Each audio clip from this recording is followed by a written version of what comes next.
Wow. And so it is. Have a good day.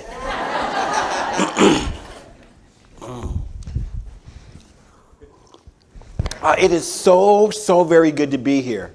I'm home. My brother, Reverend Brian Akers, oh my God, in Kimberly, and I'm home. I'm good. I'm glad to be here. I'm excited. I'm trying to keep my little child from running up and down the aisle here. So let's get started. I have a disclaimer that I usually talk about. So in Science of Mind, and my beautiful friend, the Reverend Dr. Judy Morley, I'm glad she's here. I have a disclaimer, because within Science of Mind speaking, we on the platform, we use about 20 minutes or so. And the disclaimer is this, that I come from a long line of ministers and preachers. So 20 minutes is just the introduction. I'm going to do my best to keep it. Oh, I have time. Oh, my God.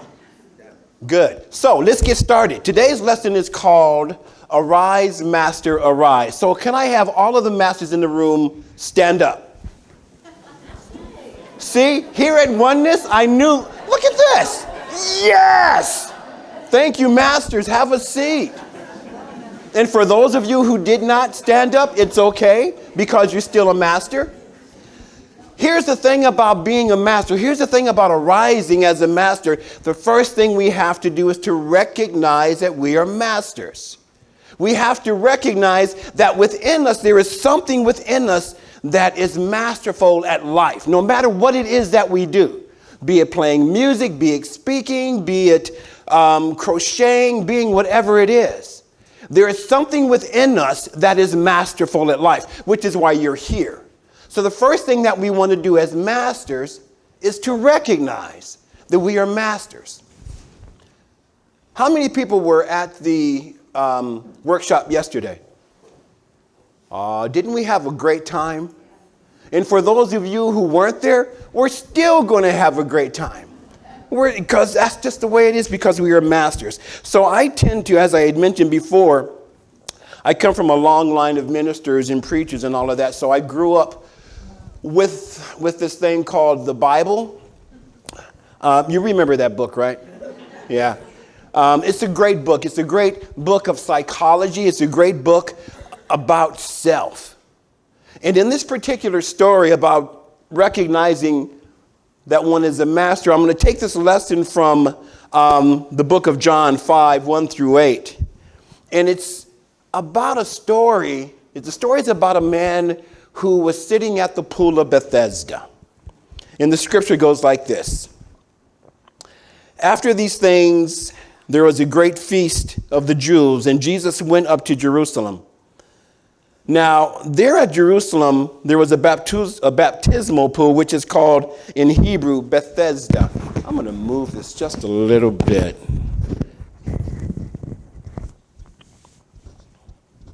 In this pool having 5 entrances. And at these entrances, a great many sick people were lying, the blind, the lame, the crippled, and they were waiting for the water to be stirred up. For an angel went down at a certain time to the baptismal pool and stirred up the water. And whoever went in first after the stirring of the water was healed of any disease they had. A man was there who had been sick for 38 years.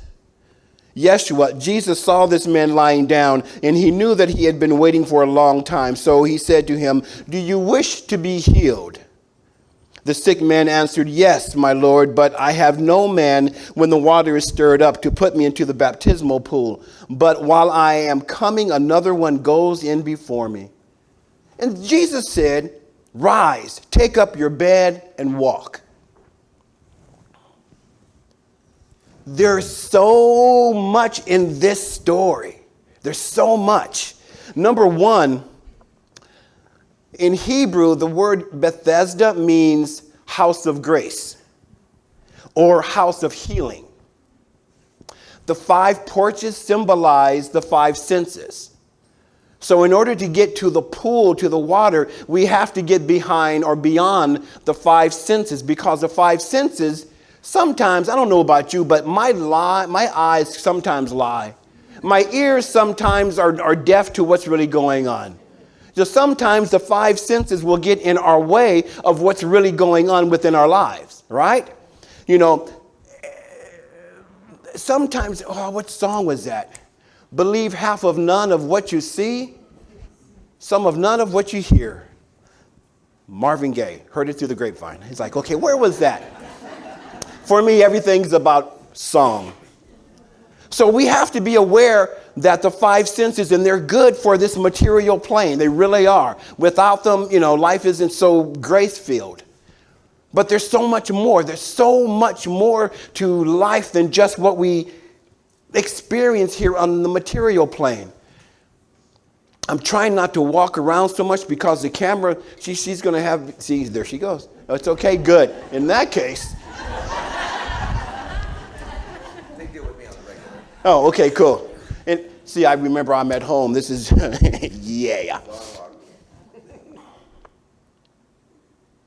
Water, so the pool. Water has many metaphysical meanings, one of which is unexpressed possibilities. So when we bring anything to the water or bringing anything into manifestation, there must be a firm starting point established. This point or firmament is our faith. But let's get into the story a little bit more. So this man is sitting there, and there's people who are sick and they are lame and they are blind, and there's a whole lot of stuff going on, basically because they have not gotten past their five senses. See, we are created in such a beautiful, beautiful way. We are so much more than this human body, which is divine. We are divinely human and humanly divine, but we need to get past the five senses in terms of experiencing our perfection. Now, I know that some of you may say, well, there's no one perfect, or maybe none of you, but me and some of the people that you work with, they might say that there's no one perfect but one. But that's not the truth, because the one that they are referring to also said, be ye therefore perfect as the Father within is perfect, or the Father in heaven is perfect. And heaven is always within, right? Right? Yes. Thank you. So remember, I was saying I come from a long line of so this culture that I come from, people talk back and it's okay. Please. So feel free to write. Because if not, then nothing happens. We just keep going. So the kingdom of heaven is always within. The kingdom of heaven is at hand all the time. So what is heaven? Heaven is ever expanding good. How many musicians are in the house? When you're doing your music, when you're playing, when you're singing, aren't you not in heaven? How many artists are in the house? Yeah. When you're doing your art, aren't you in heaven? And there's nothing else going on outside of you because it's coming from within. So, Yeshua walks into Bethesda. He walks into this place and he's watching everything that is going on. And he sees this man lying there who had been lying. In the King James Version, it is said he had been lying for 30 plus 8 years. Now, I want to also explain that Jesus the Christ symbolizes the I am presence within you. So the Christ within you. So whenever you read anything about Yeshua Messiah, Jesus the Christ, flip that around and really get into the knowing and recognizing that what you're reading about is the Christ within you, that Christ consciousness, the I am presence within you. For this is truly who you are.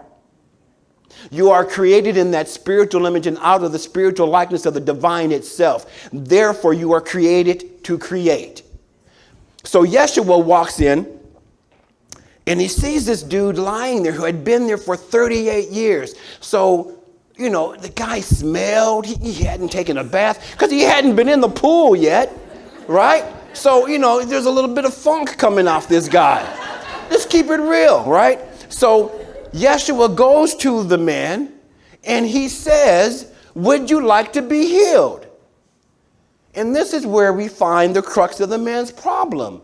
He won't get off his big fat butt. Oh, you laugh. Listen, watch.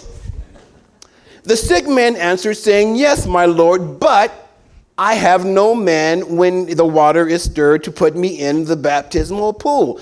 But while I am coming, another comes in, goes before me. He won't get off his butt. I want to back up a little bit. 38 years. That's a long time to be lying in one space. So here's the question. How long have some of us been in relationships that we know are done? But we won't move. How many of us in the room have been in jobs or in situations for a long time knowing that this is not working, but I can't leave yet for whatever the reason is? Usually that reason is because of a fear of something. I love not getting off of the butt or being aware of I'm on my butt, right? For example, I would love to learn the piano, but I don't have enough time.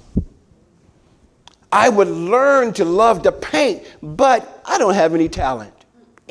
Wrong. So, what butts are you sitting on?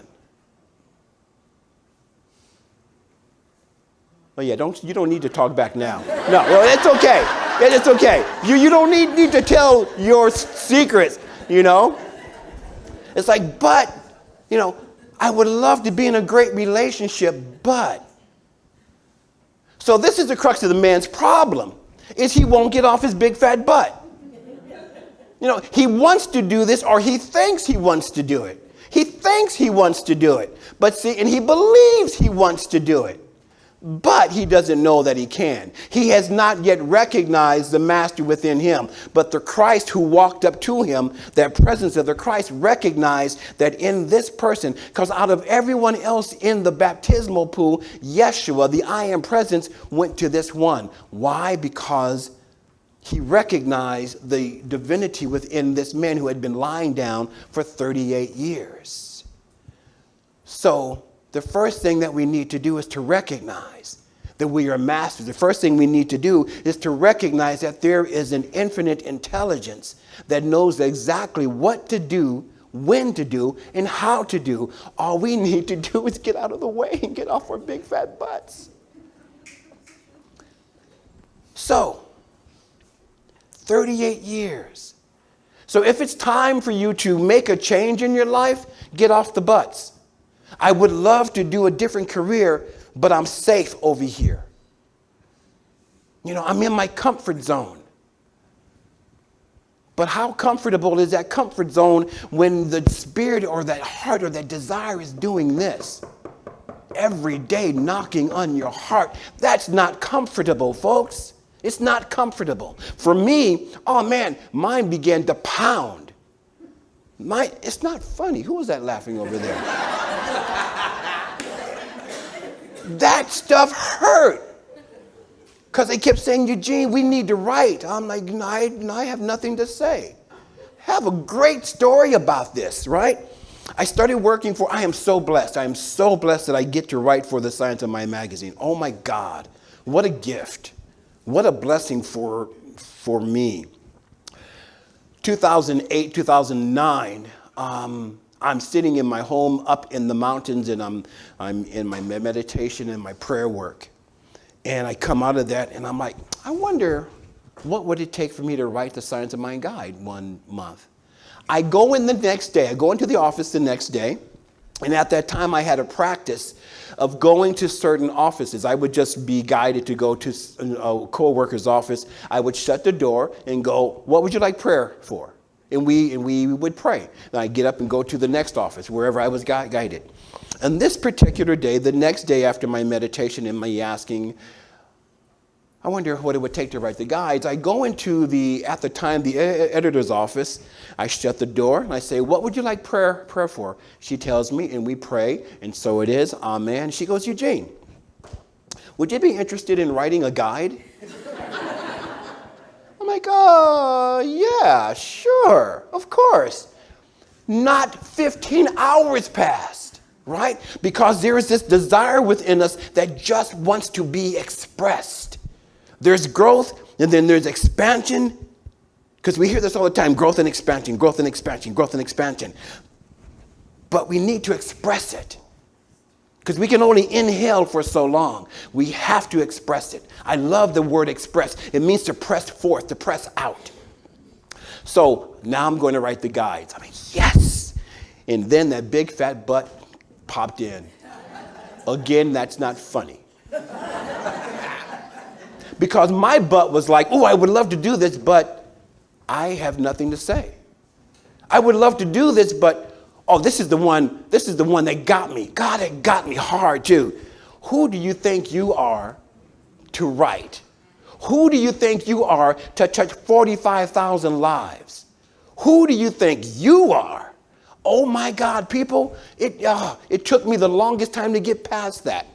Claudia Abbott, who was the assistant editor at the time, she felt my angst. Because I'm sitting down to write, and I'm in tears, folks. I'm in tears. Because I love to write. I've been writing for a long time. But I'm like, I can't. But who do you think you are kept going in my mind. So I get up to go talk to Claudia. Claudia feels me, and she gets up, and we meet halfway. And she's like, what's up with you? I'm like, can we go pray? Because I'm upset, and I don't understand why this voice is keeping me stuck. You know, why this butt has me stuck in this place of I can't do this because I have nothing to say, which was a big fat lie. Praise God. Claudia and I, we go and pray. I get off my butt, and then I've been writing for the Science of Mind magazine ever since for 10 years.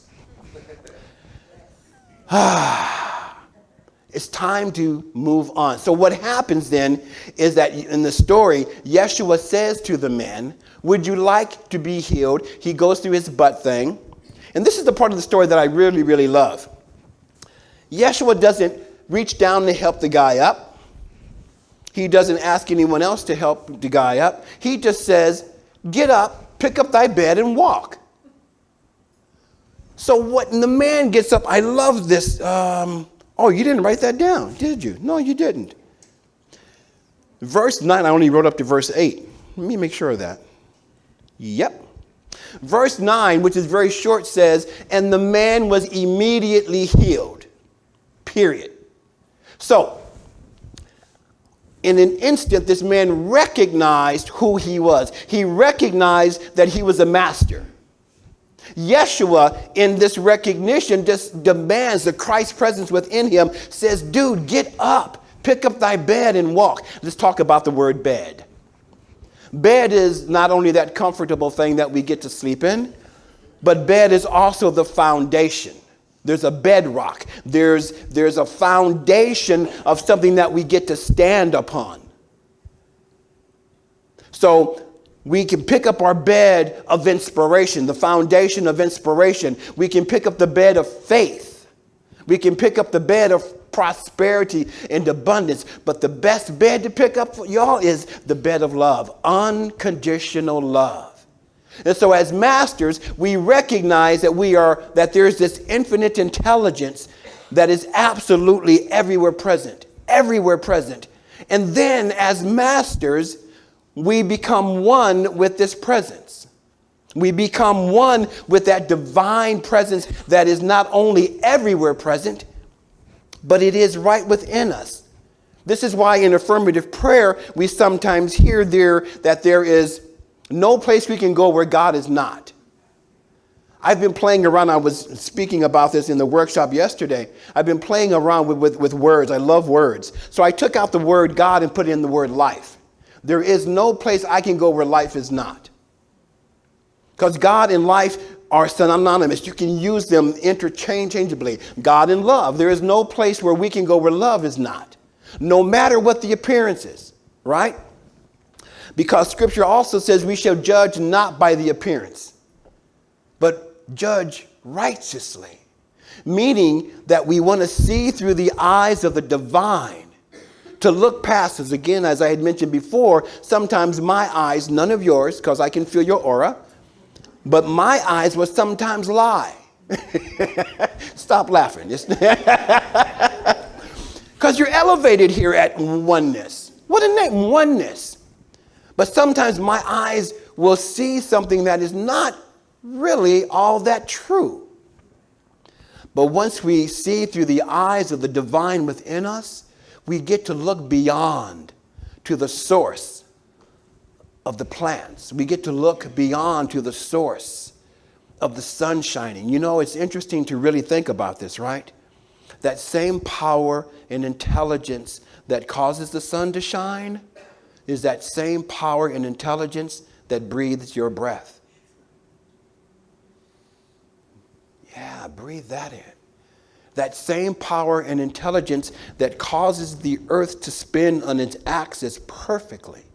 Because once that axis is tilted off axis just a bit, life will not be the same. So there's this divine intelligence that keeps it in perfect place. That same divine intelligence beats our hearts. It animates the body temple. It absolutely is wanting to express in, through, and as you in a beautiful, huge, abundant, prosperous, lovely way.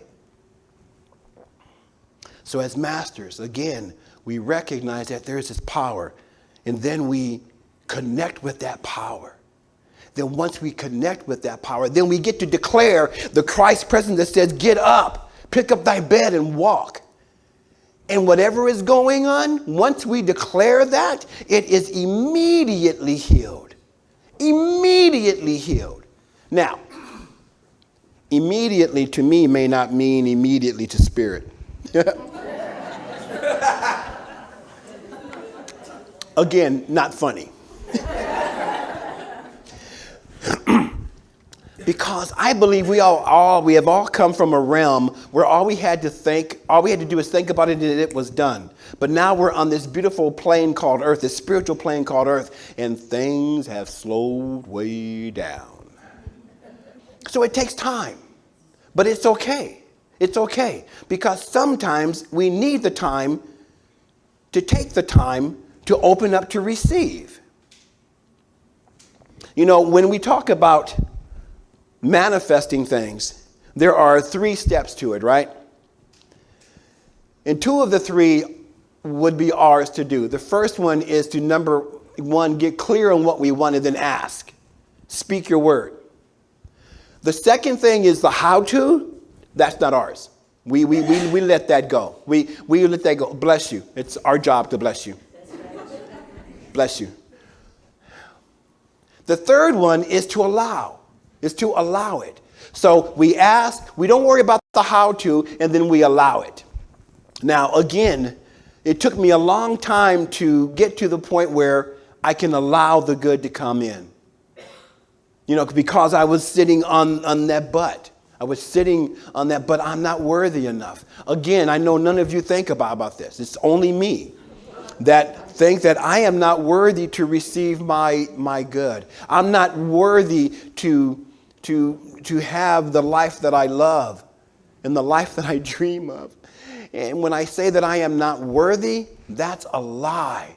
I love these 2 words, and we talked about this in the workshop yesterday. The most powerful 2 words that you can use is I am. Because anything that we put after that is created. Now, because I come from a biblical background, in Taoist background, in Buddhist, in Islam, and a lot of different backgrounds, but mainly because when I was small, the Bible was always there. We are told in the book of Exodus what the name of God is, right? So Moses is sitting at the burning bush, not like in Denver, how they burn bushes there. But the burning bush really symbolizes awareness. So Moses came to an awareness of clarity. That's what the burning bush symbolizes. So he goes to a Yahweh and says, so who do I tell them? Who do I tell Pharaoh who sent me? Eheye asher eheye. I am that I am. So we hear the name of God in that phrase, I am. So whenever you say I am, guess what? You have just taken on the name of the divine. So when they say do not take the Lord thy God's name in vain. So when I say I am poor, I am sick and tired, I have just taken the name of God in vain. Does that make sense? So what we want to do then is be really aware of what we put after those two words, I am. I am fantastic. I love this. I am well. Not only is that grammatically correct, as they tell me, but it is an affirmation. I am well. How are you doing? Well, I am not feeling all that great. And what happens then is that infinite intelligence that only knows how to say yes will always come back with, well, you know what? I'm going to create a situation where you don't feel all that great. Because your wish is my command. Your wish is my command. Aladdin, in the Arabic language, it's called Aladdin. Aladdin is Aladdin. Deen means religion, or really more specifically, way of life. Allah, as you know, is God. So Aladdin is the life of God. So when you are in that life of God, you get to declare what it is that you want to experience. And then let it just be. Let it be. Let it be. Let it be. Let it be. Let it be. Let it be. There will be an answer. Just let it be. But me, none of you, but me and some of your friends, oh man, we want to make it happen. We want to make it happen. We won't let it be. My dear mentor and friend, Dr. Michael Beckwith, would say, don't make it happen, make it welcome. Make it welcome. So as masters, we recognize that there is this infinite intelligence within us and around us. And then we become one with that. We unify with that. Then we declare what it is that we want to declare. And God said, you know, words are so powerful. Words are so powerful. So you get to declare what you want to declare. And then allow it to be. Allow it to happen. Allow yourself to open up and just let it come on in. Now, the other thing that we want to do with all of this is to be grateful. Oh my God. Oh my God. Gratitude, and we talked about this yesterday. Oh, isn't this a cute little purse? Squirrel. But I'm back. Gratitude is a creative energy that creates more for us to be grateful for. In other words, what we appreciate appreciates. So be grateful for it all, even when the body temple is not feeling all that great. Be grateful. As I had mentioned yesterday again, you know that saying, I used to complain about my shoes until I saw a man with no feet. I am grateful for these shoes that are uncomfortable. I am grateful when my body temple goes through its thing. I am grateful because I can feel the discomfort. Because there are people in the world who can't. Oh my God. We are blessed. We are so, so very blessed. You know how blessed you are, right? Yes. Is this working? But tell you, you are so blessed. You are so blessed that you are here. You are so blessed that you can take a breath. You are so blessed. How many had breakfast this morning? Yeah. How many are going out to lunch later? How many are going to eat? Yeah. Take a breath. There are thousands of people around the world who have not done that. We are blessed beyond measure. So be grateful. Be grateful for it all. Be grateful for everything. And then we get to live in a life of surrender. This is the release stage, right? We get to let go. We get to let go. We ask for what we want. We don't worry about how it's done. And then we allow it to happen. And in that allowing is another way of surrendering or releasing. Now, for me, surrender has two sides. I love this. We get to surrender all of the things that do not work. We get to surrender all of the things that are no longer in harmony or in alignment with our highest good. We surrender all that no longer serves us. I see clients and they're talking about whatever's going on. And my question to them is, well, how does that serve you? And of course, their immediate answer is, well, it doesn't. then my comeback is, well, yeah, it's serving something. Otherwise, it wouldn't be there. So what happens then is it causes us to think of, okay, so what is being served by me hanging on to this that no longer serves? It's serving my ego that wants to keep me playing small. It serves that part of me that wants to keep me on my butt, on my butts. But once we recognize that, then we get to allow ourselves to let that go. So we want to surrender everything that is not in alignment with our highest and greatest good. The flip side of surrender, oh man, you may want to write this one down, is you want to surrender to your highest good.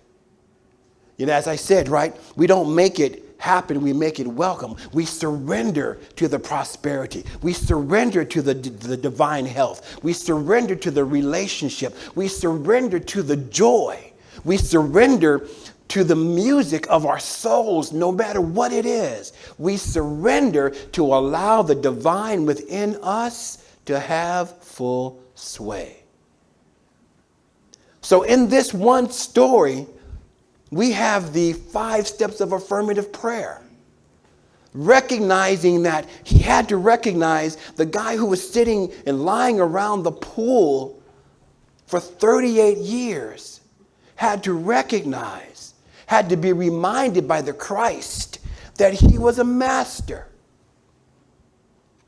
And once he recognized it and then acknowledged it, he became one with it. And then he declared within himself, get up. Let me get up. And here's the thing. He didn't even have to go get into the pool.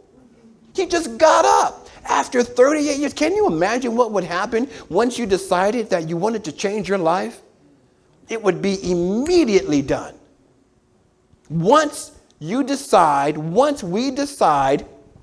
that it is time to change for our highest and best, once we say yes to that knocking at the heart, once we say, yes, I am ready, oh boy, be ready.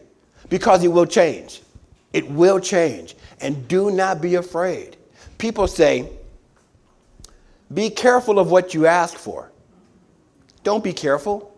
See, because when I'm careful, when we're careful, then there's fear that's in there because I have to be careful, right? Don't be careful of what you ask for. Be aware of what you ask for. Be clear. What is it that you want? Be clear. Reverend Ike, some of you remember him. Reverend Ike would say, be definite with the infinite. Ernest Holmes would say, you can't come to Spirit willy-nilly or wishy-washy. I think they changed it in the new text because I've been looking for it and it's not there. I'm like, oh, but these are great words. You know, we can't be willy-nilly or wishy-washy with Spirit. We can't.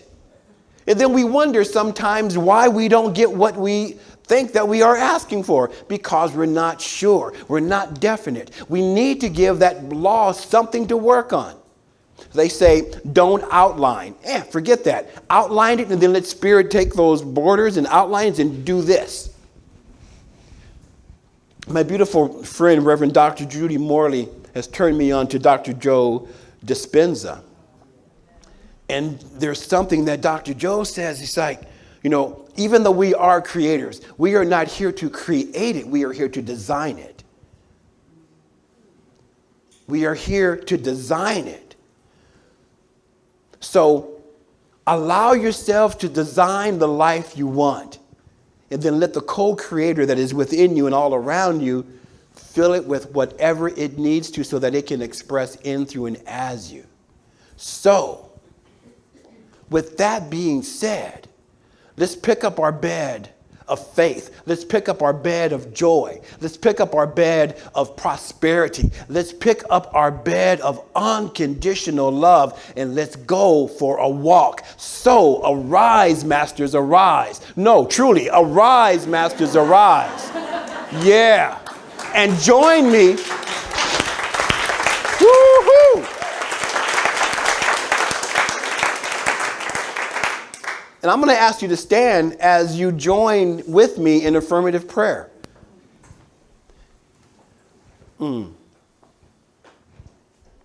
Ain't life grand? Yes, it is. And so it is in this moment right here, right now, that I stand in recognition of the divine, the oneness, the love, the joy, the power, the presence of that which is named and called by many things. Sometimes it is known as Allah. Sometimes it is known as God. Sometimes it is known as Shango. Sometimes it is known as Krishna or Buddha. Sometimes it is known as Almighty. Today, I call it God, and it really doesn't matter what it is called, and what matters is that we call it forth into our conscious awareness. Ernest Holmes said it doesn't matter, call it a potato. But we know what we're talking about. So in this moment, I recognize that God is all there is. For in the beginning, God.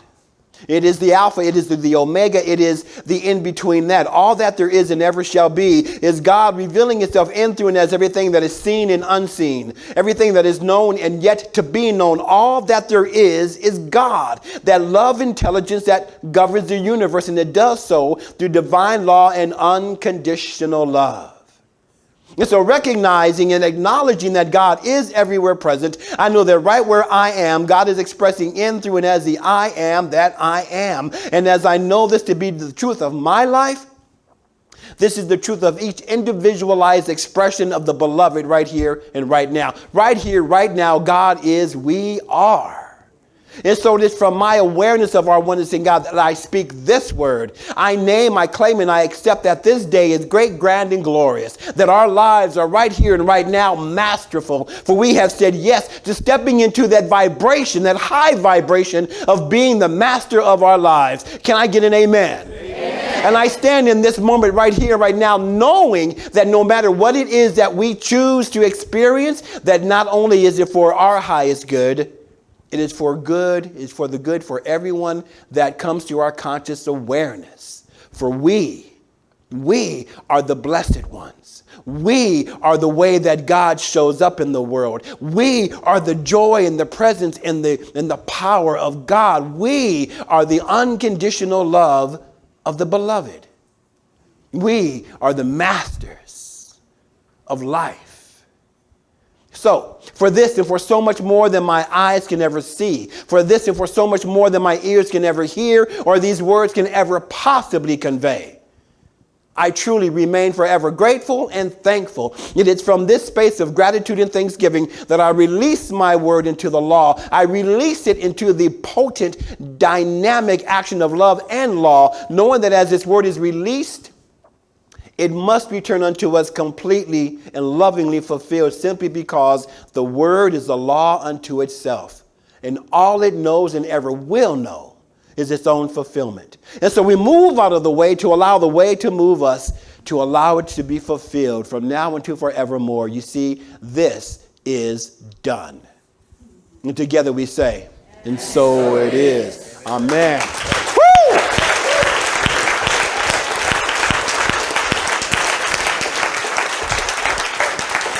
Peace and blessings.